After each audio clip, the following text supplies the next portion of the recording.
regarding 20,000 new officers we announced previously in the State of the Nation address. We are also addressing the threat posed by the infiltration of illegal and counterfeit goods to South African jobs and industry.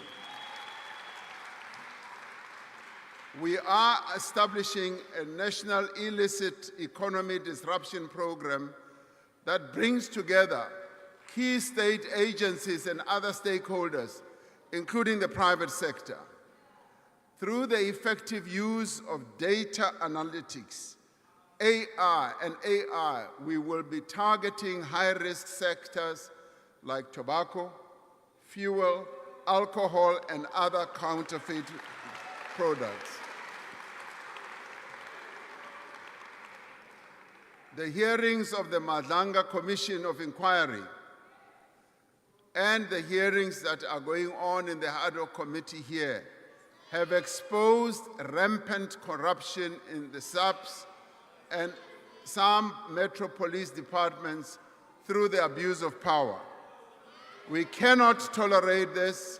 The rule of law depends on a police service that is ethical, responsive, and rooted in the communities that it serves. The South African Police Service has established a task team to ensure that investigations arising from the Madlanga Commission are undertaken swiftly without interference. The State Security Agency will re-vet the senior management of the South African Police Service and Metro Police Departments. The vetting process will include lifestyle audits as well. As we have successfully done with previous commissions, we will use the recommendations of the Madlanga Commission to make far-reaching changes. We are determined that the Commission's findings and recommendations will lay the basis for a fundamental reform of our criminal justice system. We are confident that these efforts will succeed because the great majority of police officers are dedicated to upholding the law and diligently serving the people of South Africa. Now, drawing on the success of Operation Vulindlela in advancing economic reform, we will use a similar approach to establish a hard-hitting new criminal justice reform initiative. This will crack down on organized crime, on illicit firearms and trade, using a dedicated team to ensure that reforms are implemented across the system.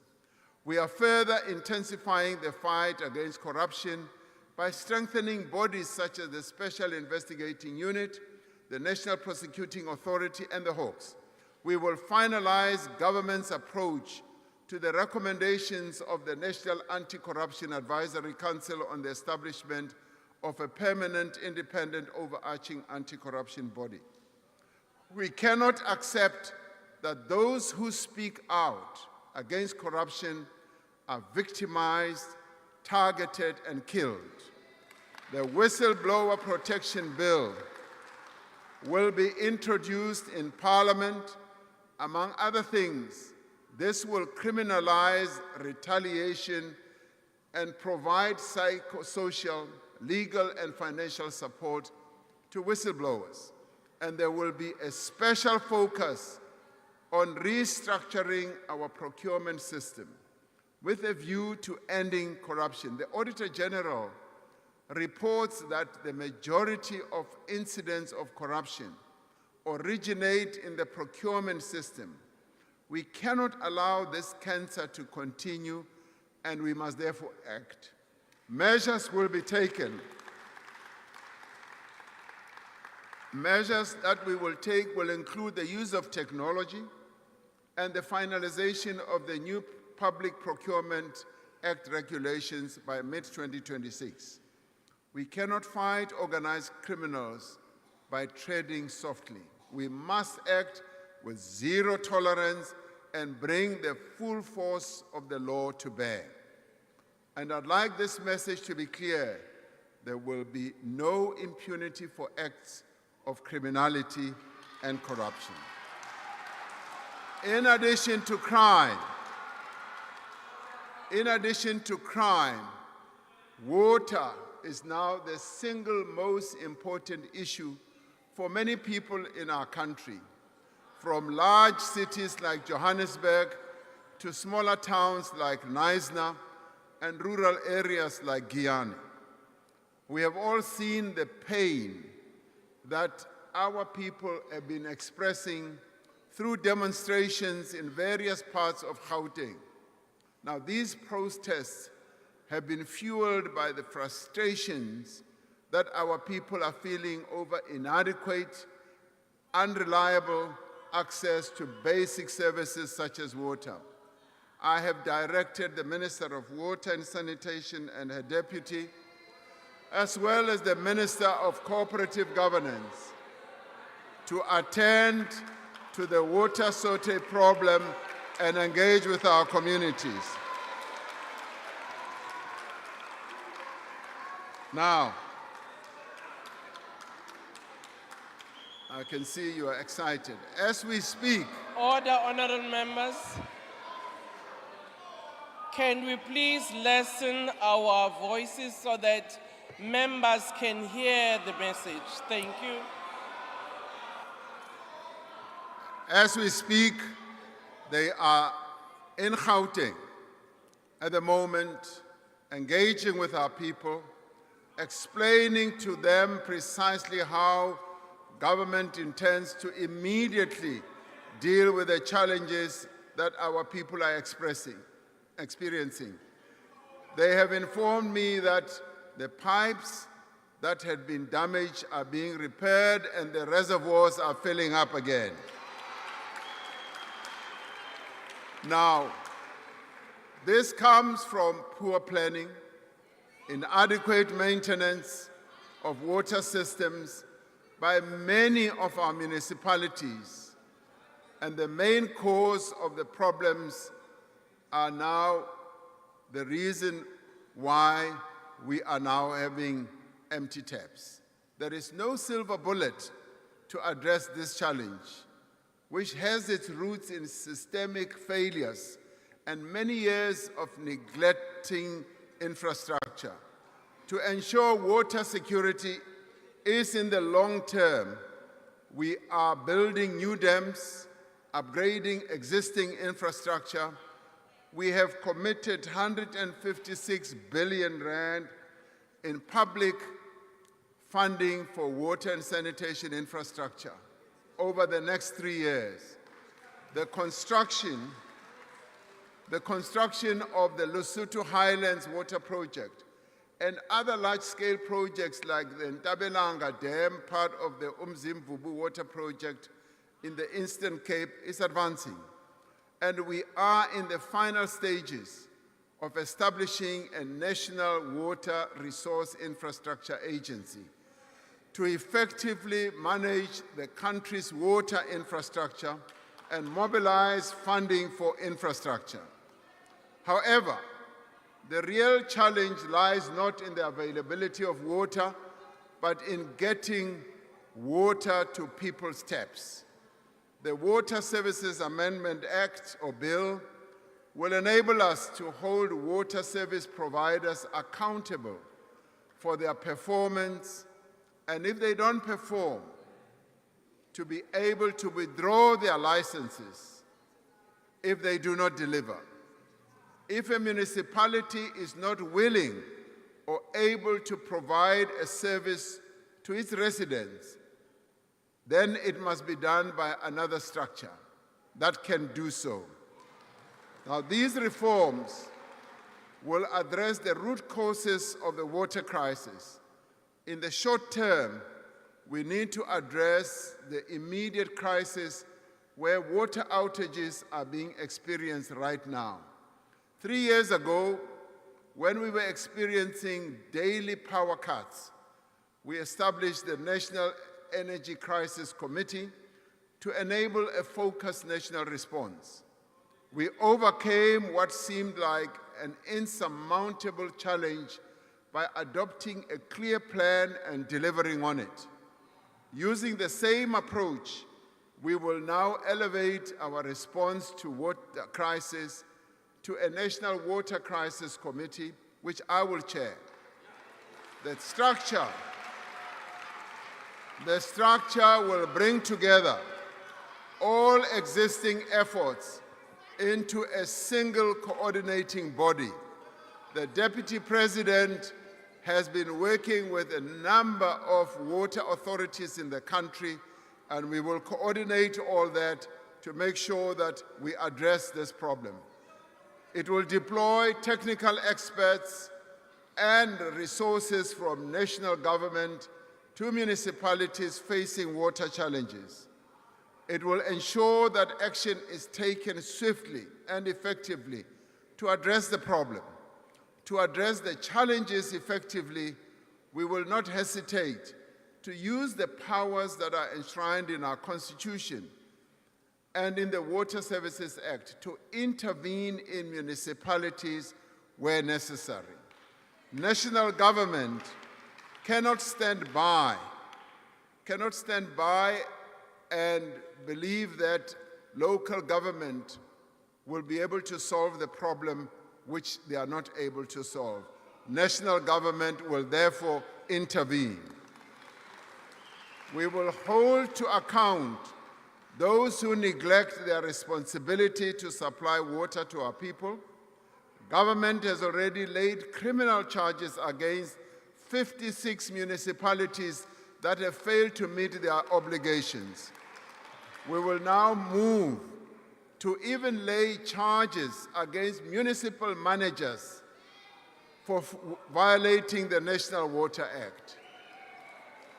The critical problem is that in many metros, in many of our cities and towns, water revenue is being used for other purposes, and very little is invested in upgrading and maintaining water infrastructure. To address this challenge, in line with the commitment that we made last year, we have introduced a new 54 billion rand incentive for metros to reform their water and sanitation electricity services. This will ensure that the revenue from water usage is put straight back into fixing pipes, into fixing reservoirs, and into pumping stations.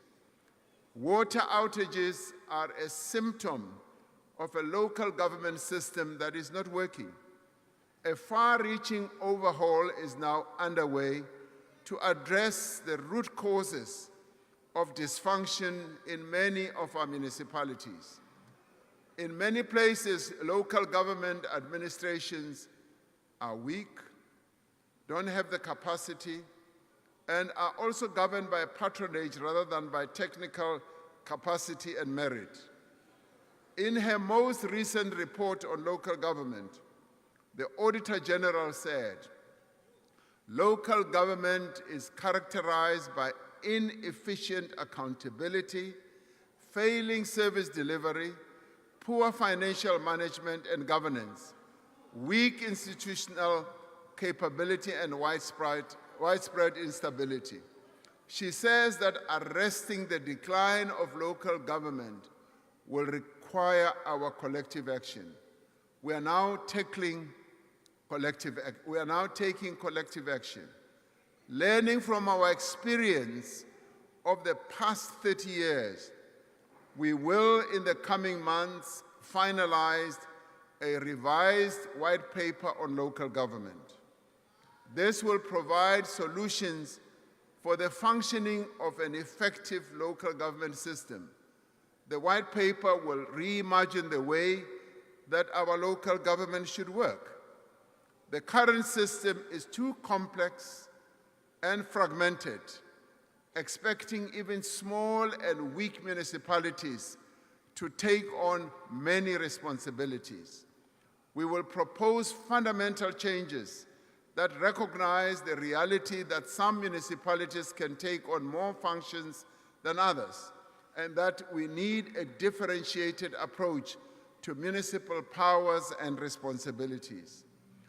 We're also proposing a more structured cooperation between municipalities and traditional and Khoisan leadership institutions to enable community engagement and shared problem solving. We will ensure that senior officials in local government have the required qualifications and are appointed through an independent process free from political interference. Where municipalities fail, we will strengthen the ability of national government to intervene more quickly and to direct corrective measures in the interest of serving our people better.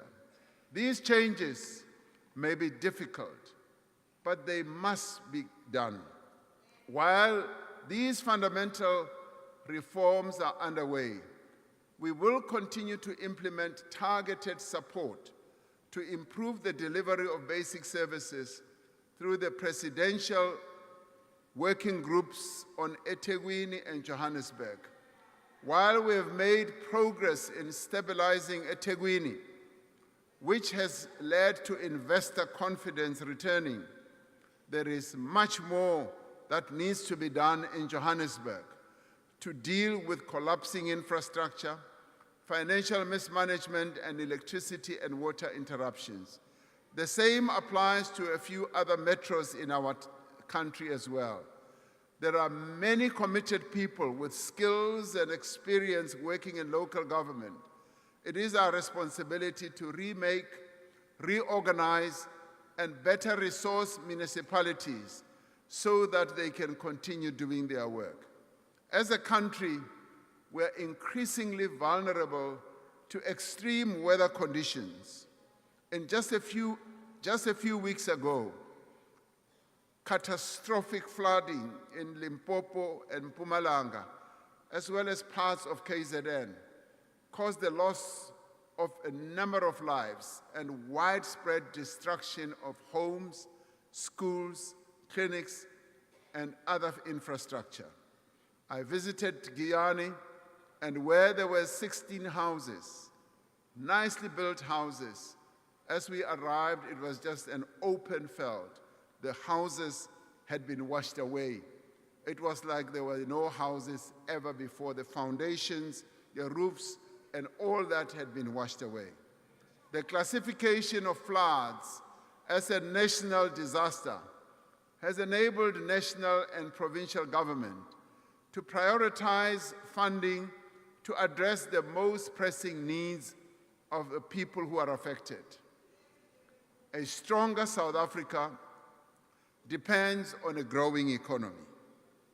For more than 15 years, our economy has experienced low growth. All our actions are now driven by the need for rapid and inclusive economic growth to create more jobs and to create, for that matter, better quality jobs. To give effect to the medium-term development plan, Cabinet has approved a comprehensive implementation plan to drive growth and inclusion. Through this plan, we are working to revive growth by creating conditions for firms or companies to invest by maintaining a clear and stable macroeconomic framework, investing in infrastructure that works, creating a conducive regulatory framework that supports growth and enables competition, and a focused and forward-looking industrial policy. The foundations of this plan is investment, particularly in public infrastructure, as well as labor-intensive growth sectors that are capable of future growth. Now, these include the digital and green economy, where young people will find employment opportunities. Infrastructure is much more than an investment in brick, mortar, concrete, and steel. It is an investment in jobs, in productivity, in growth. For many years, fixed investment has been declining. We are now changing all that. Government has committed more than 1 trillion rand in public investment over 3 years to build and maintain infrastructure. This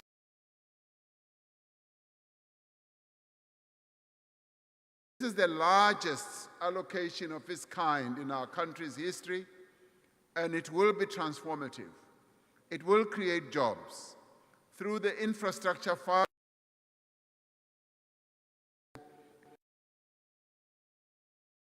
Using innovative funding models, reducing risk and attracting investors to fast-track projects in energy, in water, in transport, and in the digital infrastructure.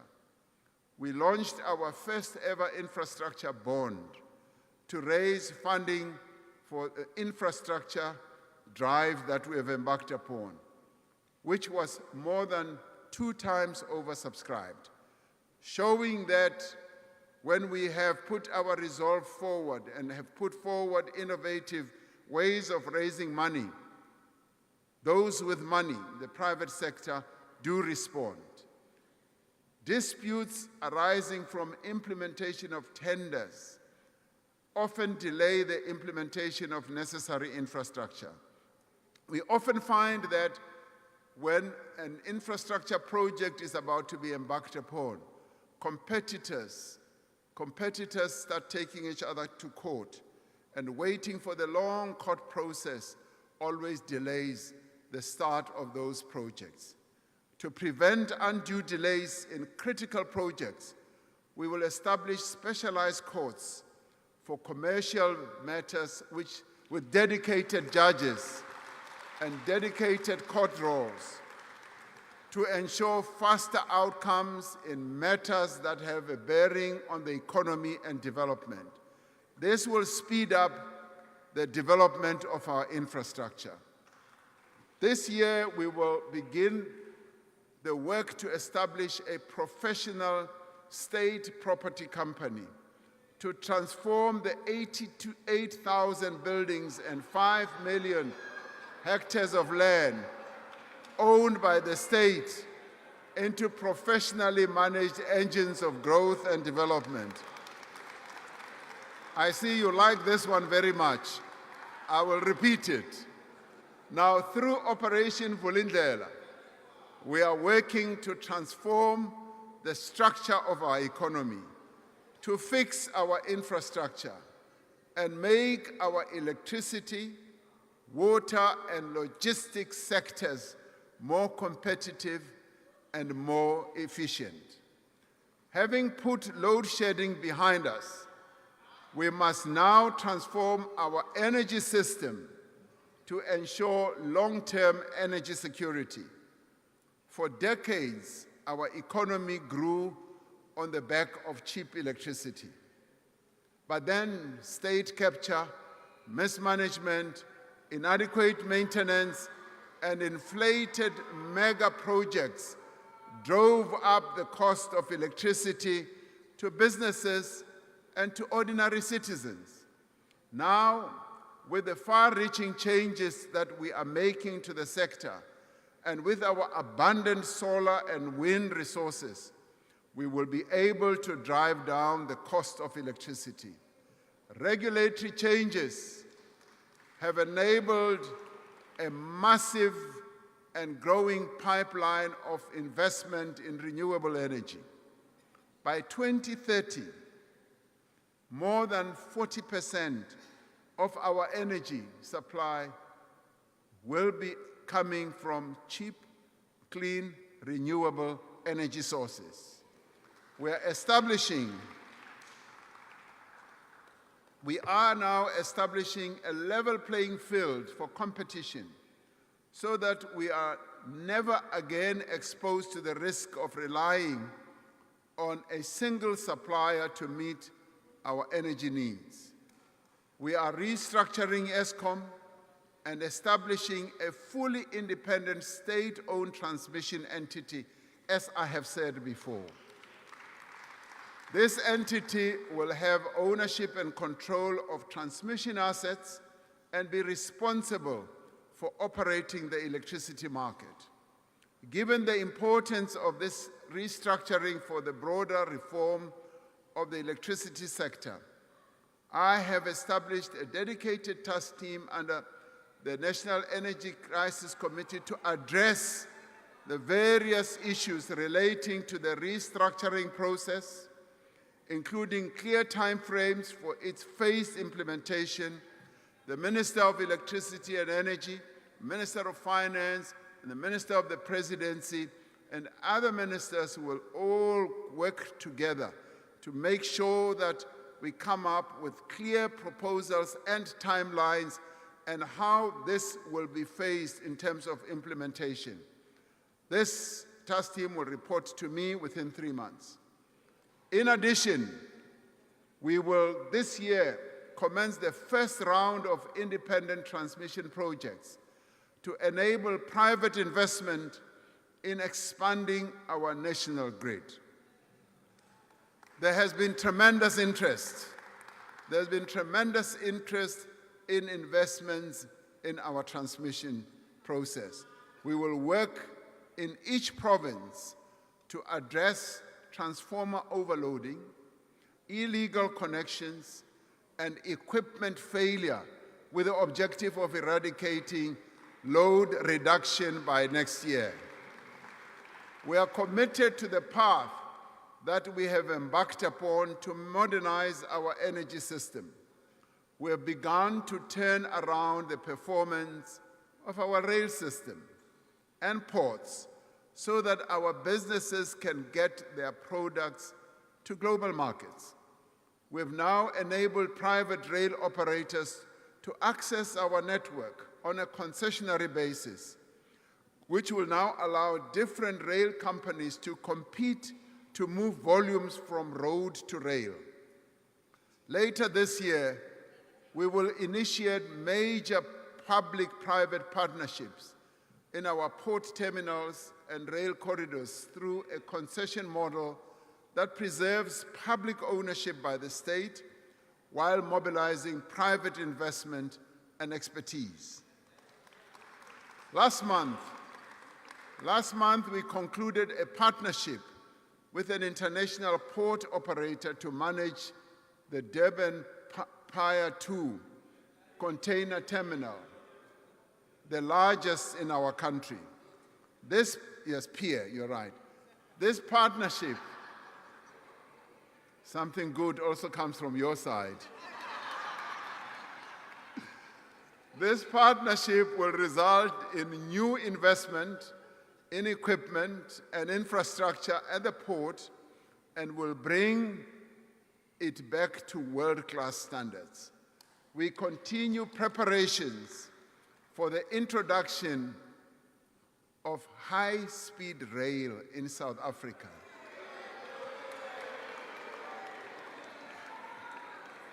I know you love this one. Now I've been saying that we would like this to cover initially routes such as Johannesburg and Musina and eThekwini to Johannesburg.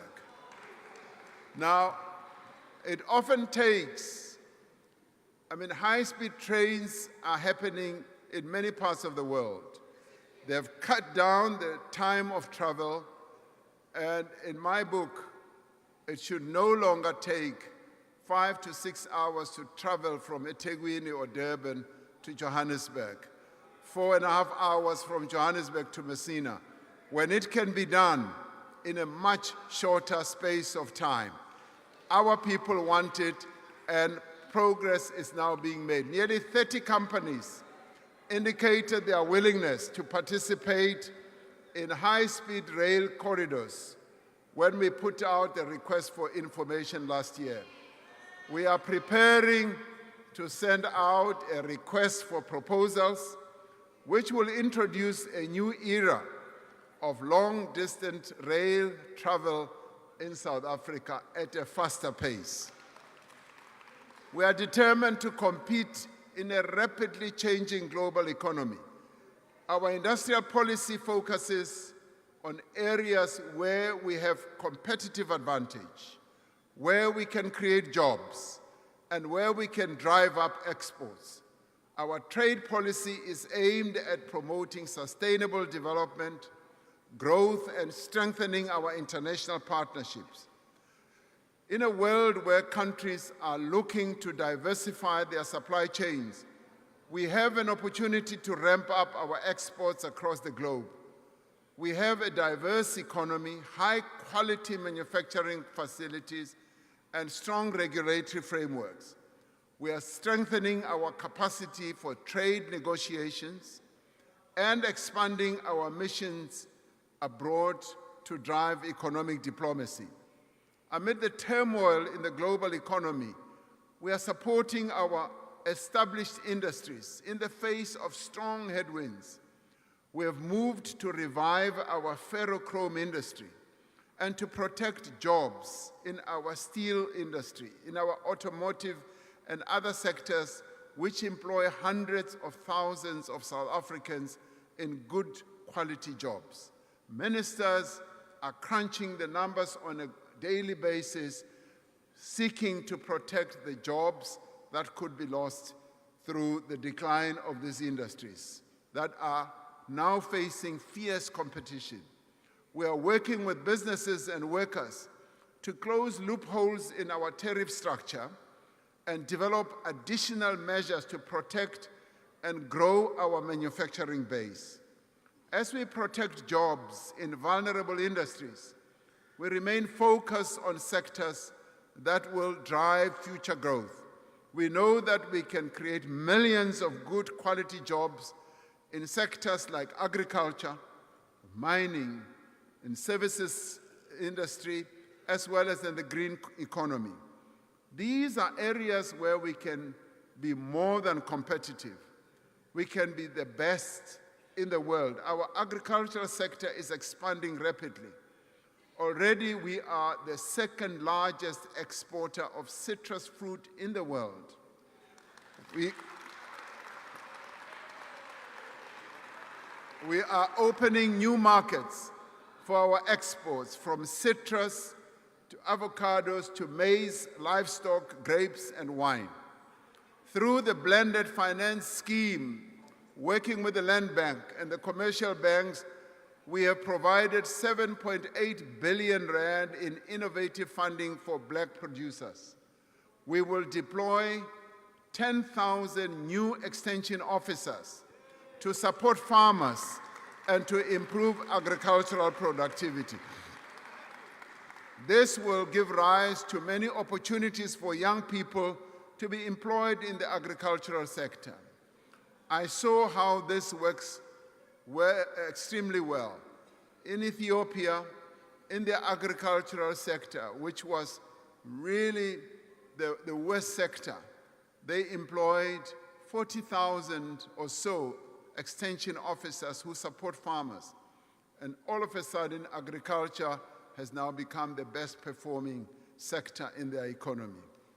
While the rest of our agriculture is thriving, the cattle industry today is facing one of the worst outbreaks of foot and mouth disease our country has ever experienced. This disease is damaging our economy, resulting in export bans, trade restrictions, and the devastation of herds. We have decided to vaccinate the entire national herd of 14 million cattle. This requires 28 million vaccines over the next few months. The state will facilitate the acquisition of the vaccines centrally to ensure that we get the right vaccine for the particular strain of the virus in South Africa. Like during COVID, many people felt tempted that they wanted to acquire vaccines for themselves. But because we are a regulated economy and country, we wanted everything to be approved by our authority, SAPRA. Similarly, in this case, with cattle vaccines, SAPRA, our authority, will be the one single organization that will give approval. We will work closely with the private sector to enable an efficient rollout, and most importantly, we will ensure that commercial, private, and communal farmers have immediate access to vaccines. Now, I have established a task team made up of farming organizations,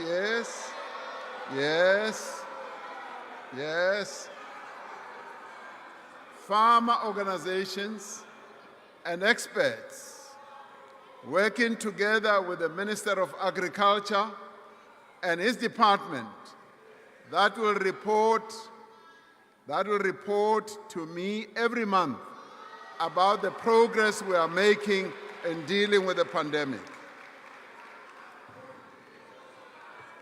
Now, why do we do this?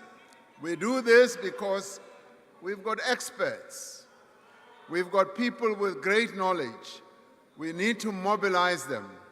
We need to bring them to work with government because they have the know-how and the wisdom.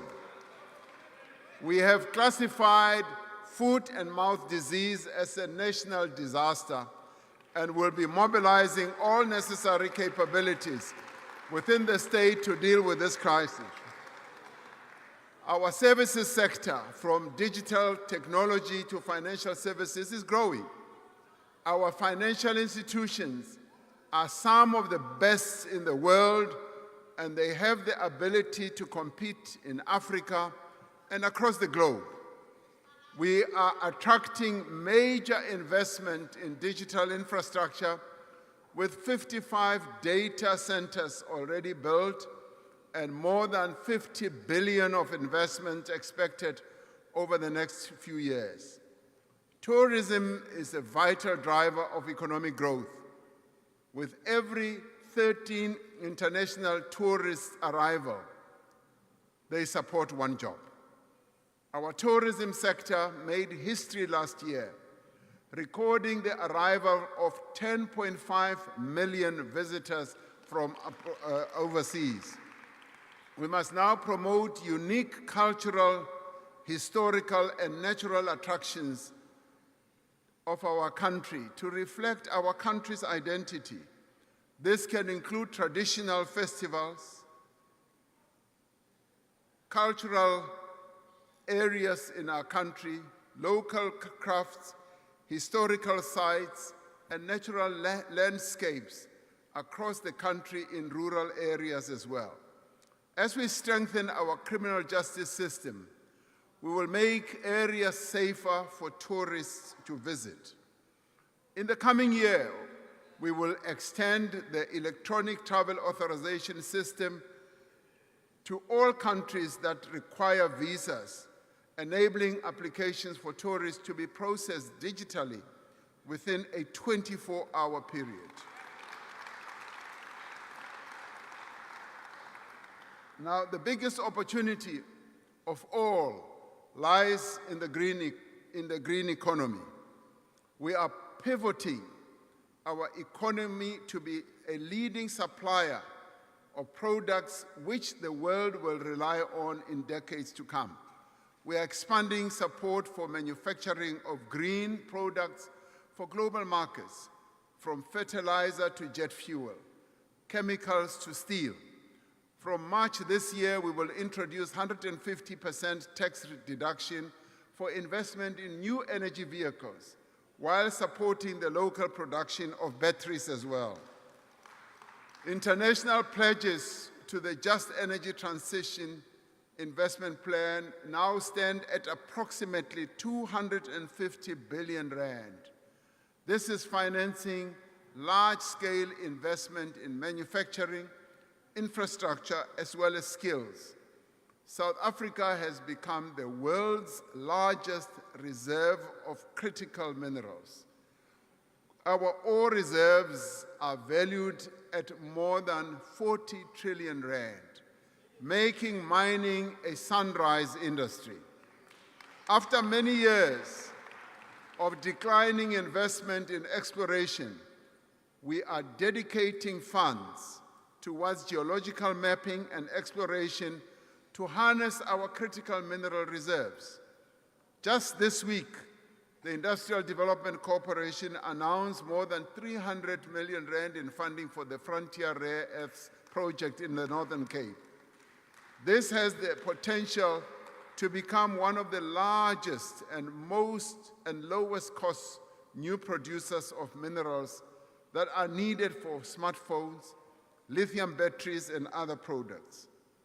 Confidence in the future of South African mining was very evident during the mining indaba this week here in Cape Town. New gold, copper, rare earths, platinum, and coal mines are being opened.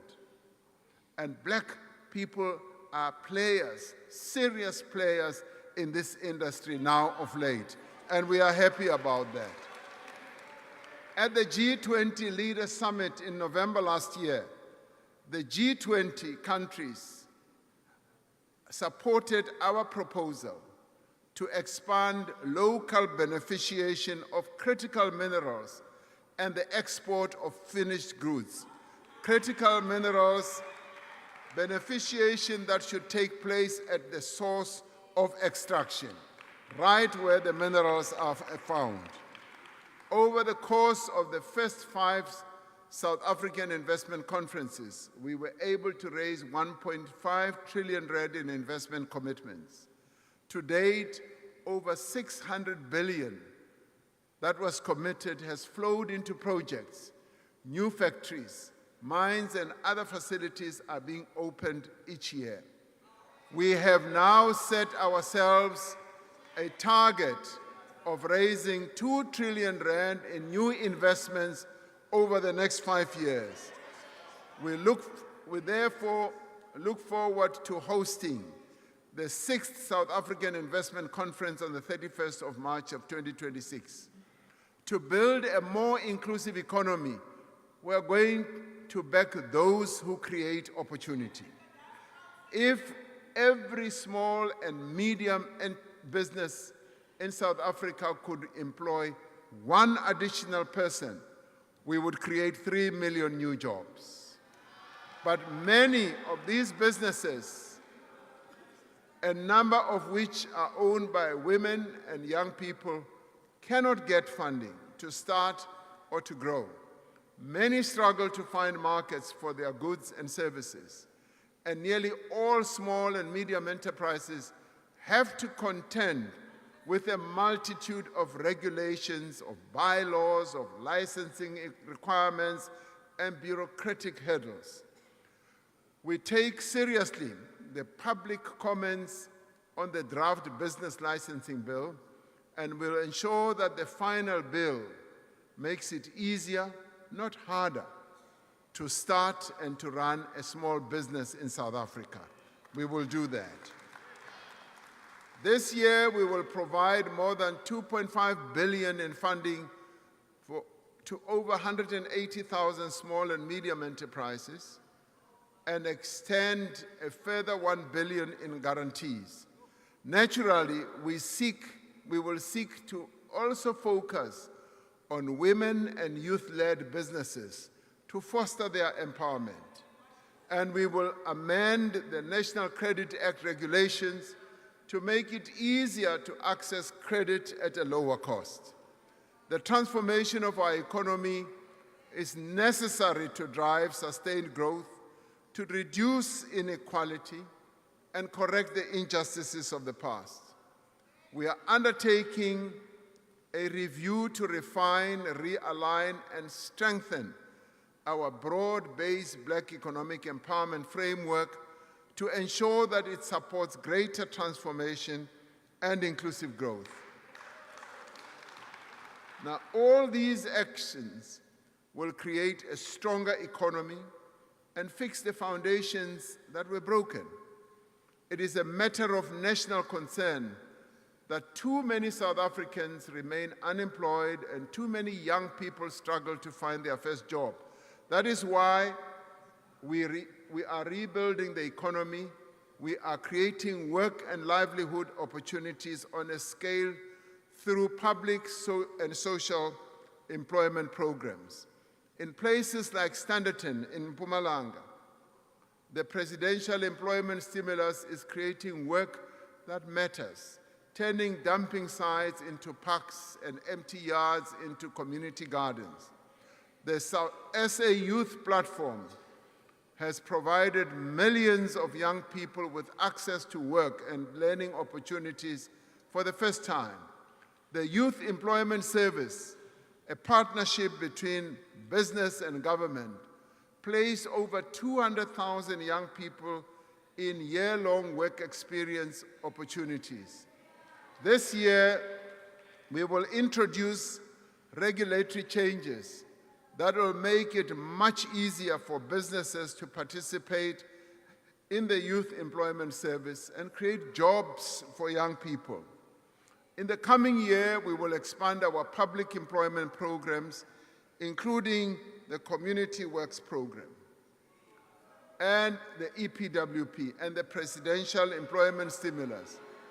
We will ensure that they are better coordinated, provide income support, skills development, and pathways into longer-term work, particularly for young people and women. To ensure that no one is left behind, we are implementing decisions to increase employment equity targets for persons with disabilities in the public service to 7% by 2030, and to mandate a 7% preferential procurement target across all government and public entities. Above all, however, a strong economy relies on a well-educated, capable, and skilled population.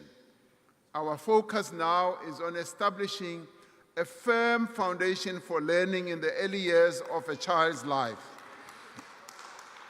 We are expanding access to early childhood development through the Bana Pele mass registration of ECD facilities and an increase in subsidies for ECD learners. By making grade R compulsory, we are getting all our children off to a good start. We are intensifying efforts to fix the basic education system with a focus on early learning, literacy, numeracy, and mother tongue-based bilingual education. Now, we must congratulate the matric class of 2025, which achieved an 88% pass rate.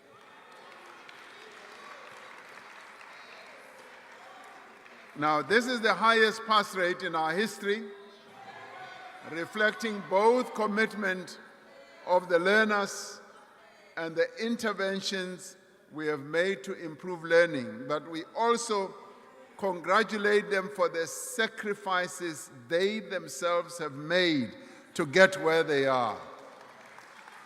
As we welcome improvements in the high dropout rate in the last few years of schooling, more learners must be able to write matric and take subjects like maths and science. That will enable them to progress further. To enable the youth today to transform our society and secure their future, we are preparing the ground for a skills revolution. We are undertaking a fundamental overhaul of the skills development system to implement a dual training model that integrates education with practical workplace experience. Now, this will enable young people, as they are trained for skills, to be almost certain that they will get jobs once their training has happened. We will reform and reduce the number of sector education training authorities, SETAs, to improve governance, strengthen industry participation, raise the quality of training, and better align skills development with the needs of the economy. Now, this includes improving the use of TVET colleges as the primary sites for occupational training and artisan development.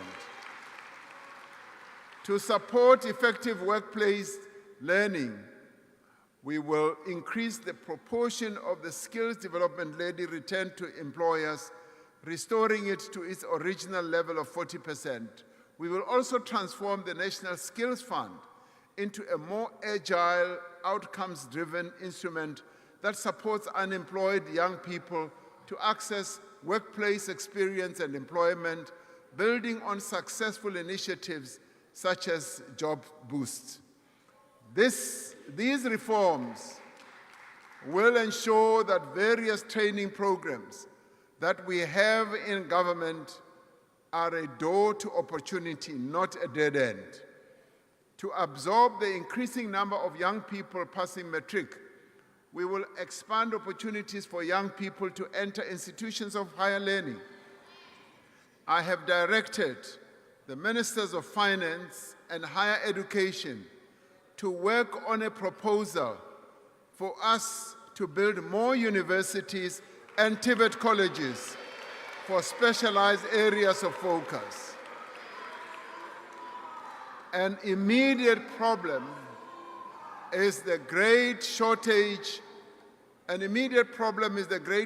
of student accommodation at our institutions of learning. I have also directed the Minister of Higher Education to address this challenge, working together with financial institutions on innovative methods in which government can provide student accommodation. A stronger South Africa is built on strong communities, and strong communities look after their children. More than a quarter of children under 5 years are stunted, increasing their risk of disease and affecting their ability to learn and to grow. Now, this is devastating for children and their families and has an impact on our society as a whole. This year, we will embark on a mission to end child stunting and malnutrition by 2030 and tackle malnutrition amongst young children in line with the national strategy to accelerate action for children. We will focus on the crucial 1,000 days of a child's life, building on existing support such as the Child Support Grant. We will implement targeted interventions to ensure that pregnant women and low birth weight children get the protein and nutrients that they need. This is a massive crisis that demands attention and resources. Now, the medium-term budget statement that will be presented by the minister later this year will set out a clear allocation for the actions that we need to take. A major contributor to child stunting is excessive alcohol consumption, which can affect a child's development during pregnancy. Alcohol abuse leads to violence, leads to road accidents and crime.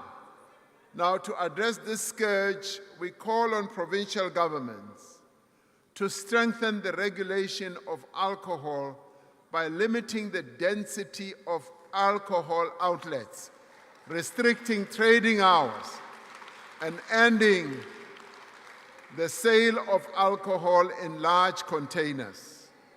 As national government, we propose measures to curb excessive alcohol use, including minimum unit pricing or higher excise duties and greater restrictions on alcohol advertising, which we are consulting with the stakeholders.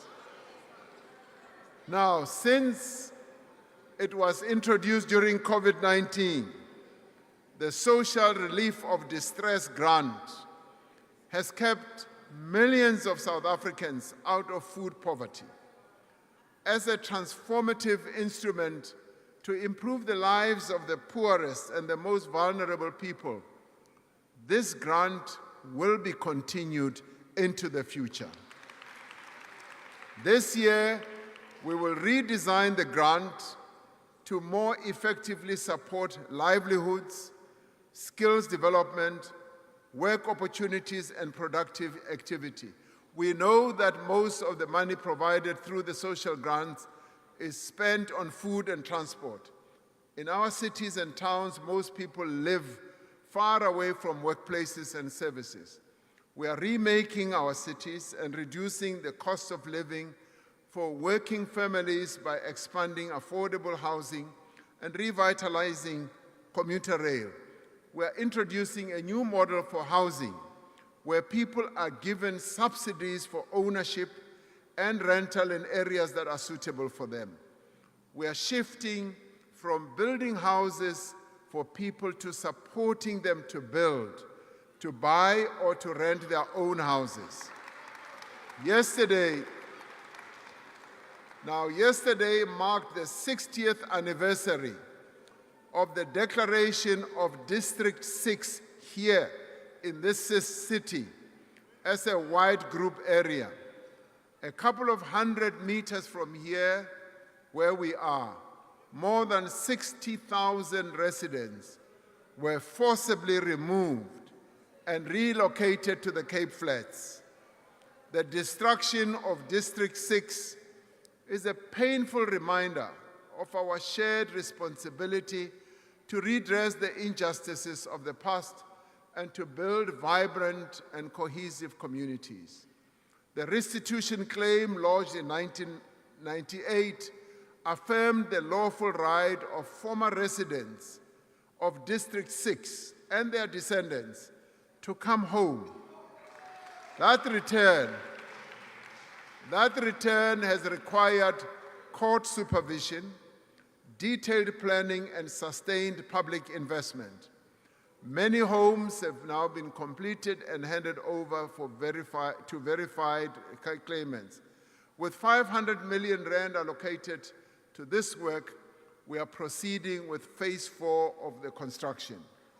The restoration of District 6 is a goal we all seek and a responsibility that we must all shoulder. We are working to build a healthy nation. As part of preparation for the National Health Insurance, we are investing in health facilities, in personnel and systems to improve access to quality care. We will be undertaking substantial investment in health infrastructure, prioritizing the construction and revitalization of our academic hospitals.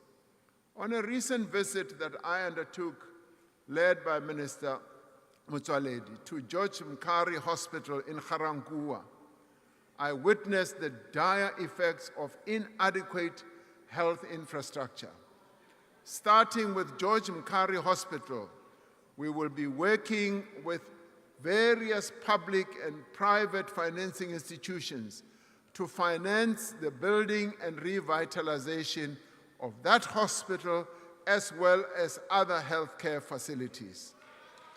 Now, as a nation, we are finally able to imagine a country without HIV/AIDS. In support of our program to prevent and ultimately to eliminate HIV, we will be undertaking a massive rollout of lenacapavir, a 6-monthly injection that has proven highly effective in preventing transmission of HIV. We are also working to end cervical cancer in our country by mobilizing society to ensure that every young girl between the ages of 9 and 15 receives HPV vaccine. Last year, we classified gender-based violence and femicide as a national disaster.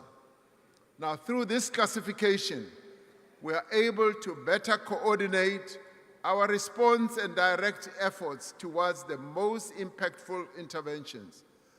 Building on the National Strategic Plan, we will mobilize all sectors of society through communication and social mobilization to challenge harmful attitudes and practices.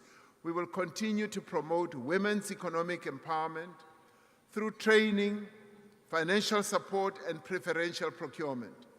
We will strengthen law enforcement through faster investigation, improved case management, expanded sexual offenses courts, and action against repeat offenders.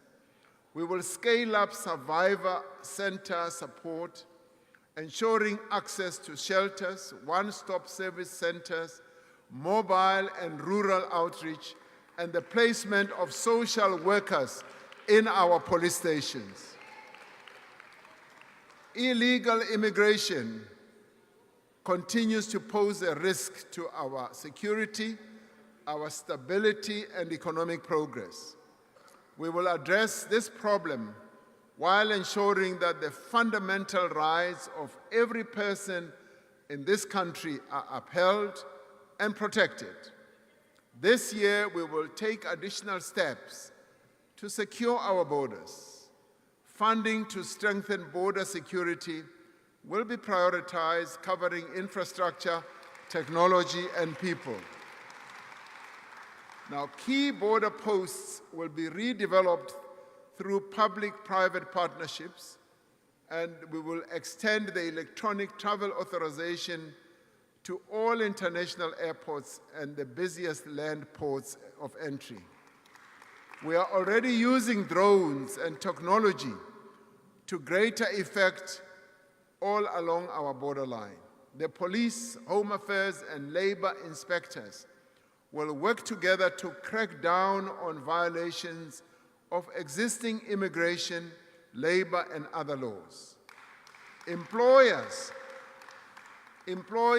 who hire foreign nationals without the required permits or visas will face the full might of the law. Now, to tighten enforcement, we will hire an additional 10,000 labor inspectors this year.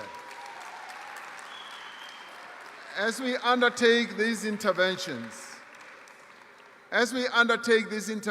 we insist that the laws of our country must be observed by everyone.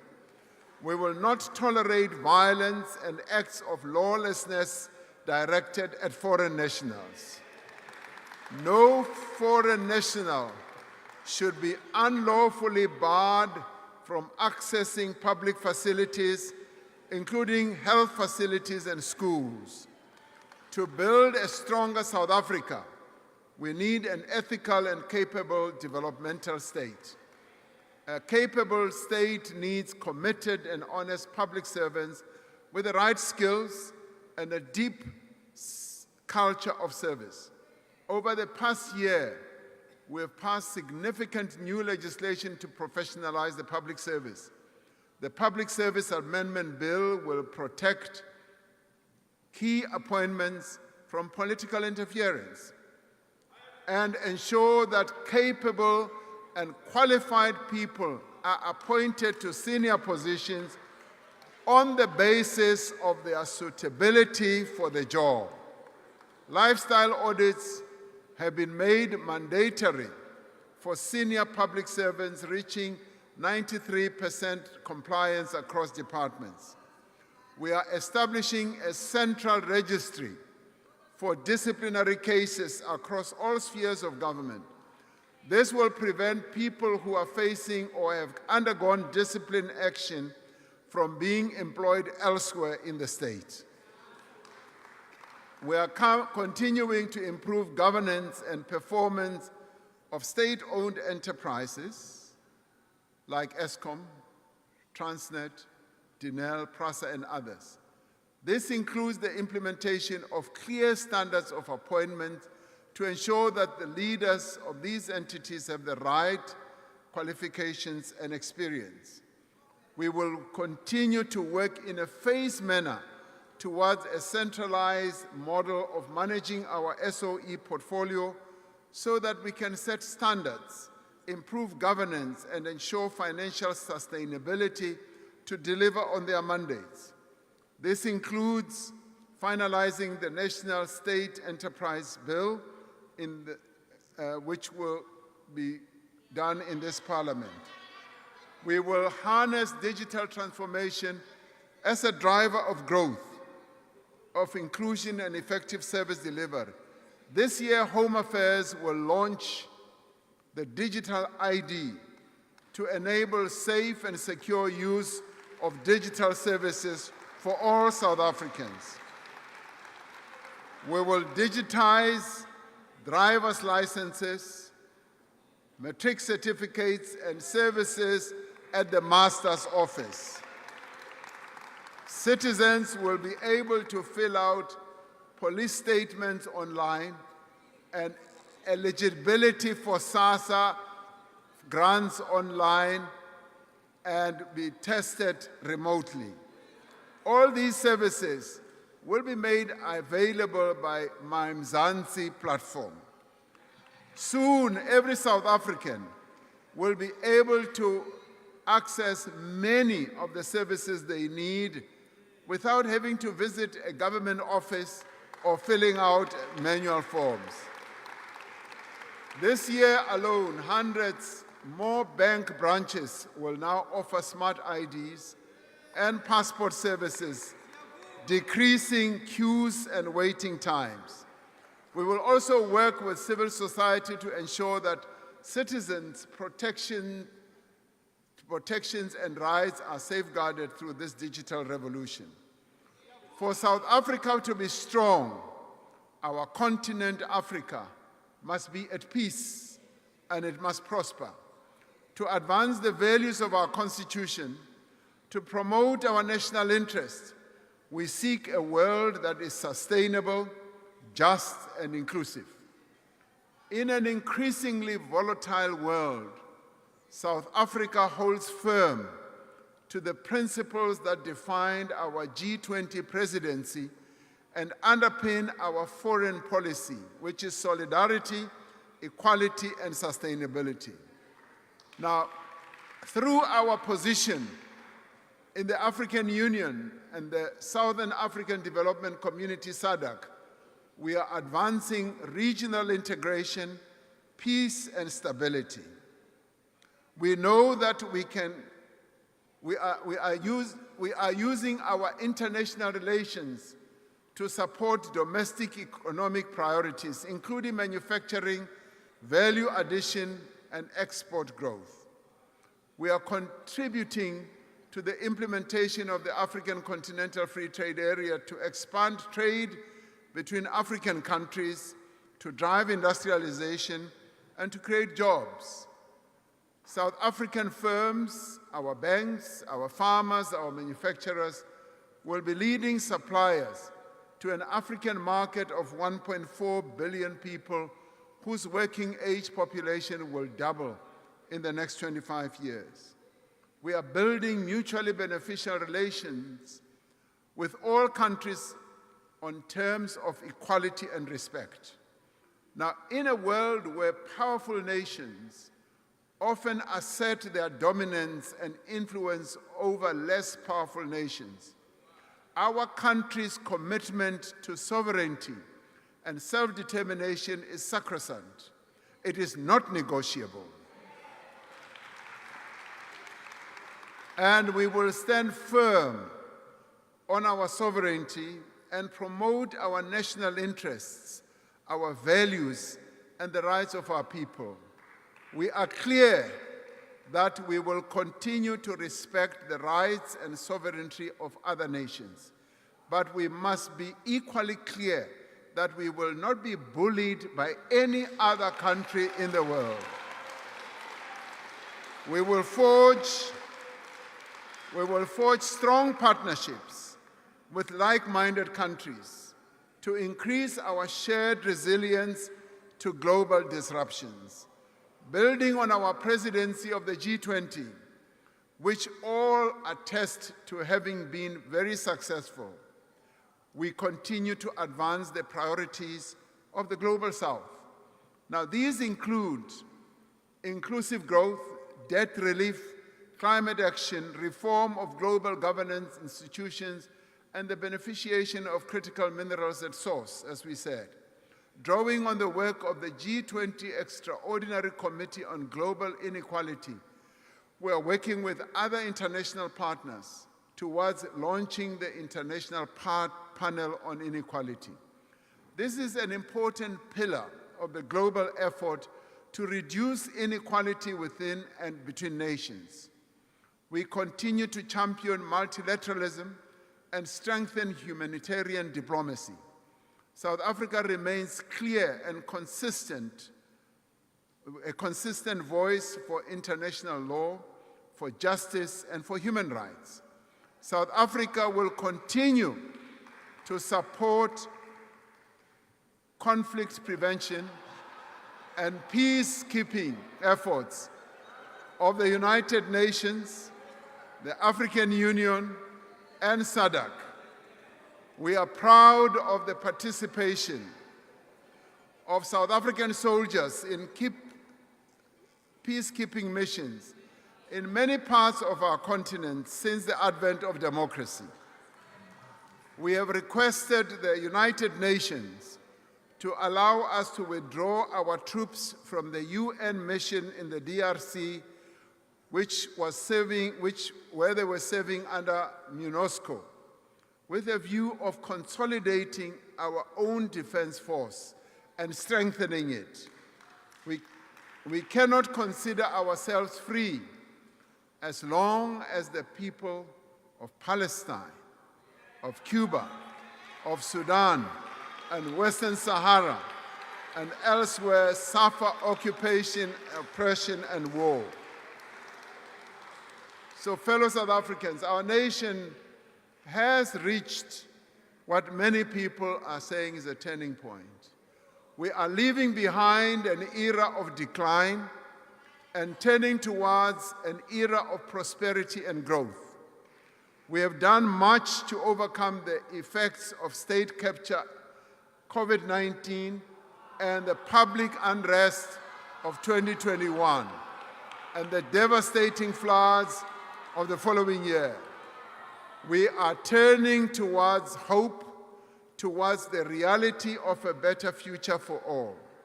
The progress we have made over the last 5 years does give us hope and encouragement. It shows what we can achieve when we work together. Now is not the time to rest. Now is the time for all South Africans to be part of taking our country forward. Last year, we embarked on a new chapter in our democracy, launching a national dialogue at a convention that brought together South Africans from across the country, representing all sections of society. Now, this year, this national dialogue process will spread across South Africa, reaching every community, every school, every university, every college, and every part of our society. Under the guidance of the Eminent Persons Group, consisting of prominent, respected South Africans, and led by an inclusive steering committee, these public dialogues will give the citizens of our country the opportunity to raise their concerns, their aspirations, and plans for the future. These public dialogues will culminate in a national convention where all these conversations will be brought together to outline the actions that we must take to build a better South Africa. These conversations will guide the formulation of an overarching national compact and the next phase of the National Development Plan by 2030. In building this national consensus, we must draw not only on the shared values of our Constitution, but on the unifying power of sport, and the rich diversity of our culture. As we celebrate those who have reached heights of global achievement amongst us, we must appreciate how sport and cultural activities have helped to build a cohesive society. Harnessing the spirit of the women of 1956, the youth of 1976, and the people of South Africa in 1996 when they drafted the Constitution. The year 2026 must be a year of transformative change. This must be the year that we make South Africa stronger, not weaker. We must fix what we must fix: local government. We must fight crime and corruption and restore trust in the criminal justice system. We must create jobs and livelihoods for every South African.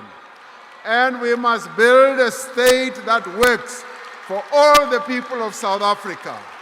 Above all, we must ensure that this rising tide lifts every South African. As the economy grows, it should bring into its fold those who have lived on the margins. This is the time for all South Africans to rise, and we must rise together. Thank you very much.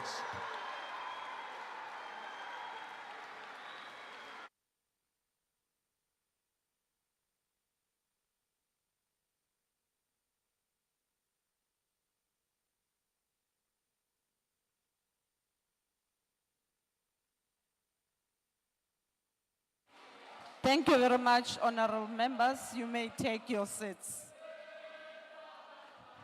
Order, honorable members. Order, honorable members. The House is still in procession. Order, honorable members. I thank the Honorable, the President, for a well-delivered State of the Nation address. After I have adjourned this joint sitting, members are requested to rise and remain at their places until the procession has left the chamber.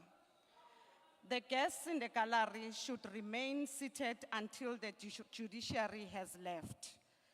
The ushers will then indicate when doors are open.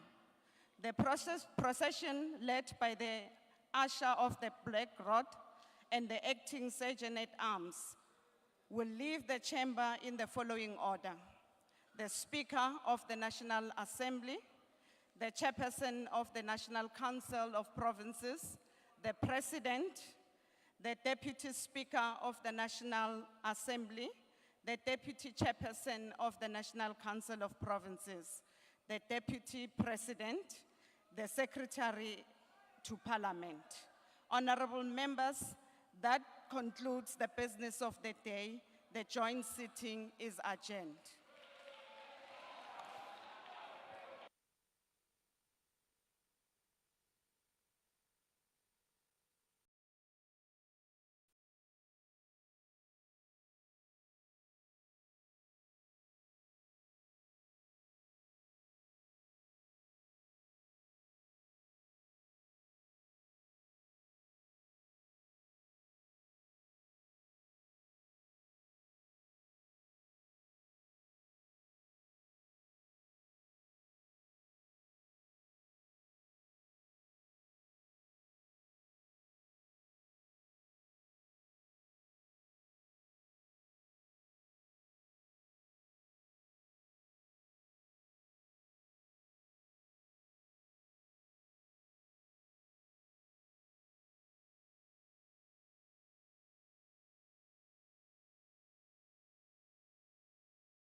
no losing